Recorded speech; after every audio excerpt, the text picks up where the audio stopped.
નમસ્કાર, હું છું પ્રિયા અને તમે જોઈ રહ્યા છો જનતા કી જાણકારી ન્યૂઝ।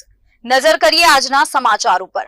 સ્વ સોની હીરાબેન સતીકુંવર સેવા સંસ્થા કૌસ્તુભ ડિફેન્સ ટ્રેનિંગ સેન્ટર પ્રમુખ શ્રી મીનાબેન જાદવ દ્વારા ગીર સોમનાથના વડામથકે શિક્ષક કોલોની નજીક પિકઅપ બસ સ્ટેન્ડની રિપેરિંગ કામની રજૂઆત કરી હાલ અત્યારે પિકઅપ સ્ટેન્ડની દુર્દશા નગરપાલિકા તંત્રની બેદરકારી વેરાવળ ગીર સોમનાથ જિલ્લાના વેરાવળ પાટણ સંયુક્ત નગરપાલિકા તંત્ર દ્વારા શિક્ષક કોલોની વિસ્તારમાં આવેલા પિકઅપ સ્ટેન્ડની હાલત ખરાબ અત્યંત દુર્દશા જોવા મળે છે પણ પાલિકા તંત્ર દ્વારા આ અંગે કોઈપણ પ્રકારની તકેદારી ન લેતા આ પિકઅપ સ્ટેશનની હાલત ખરાબ છે।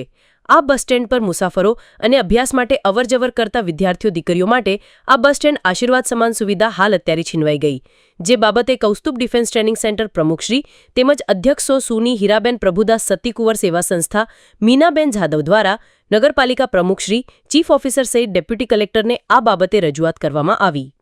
રિપોર્ટ સોની યોગેશ સતીકુંવર, વેરાવળ, સોમનાથ।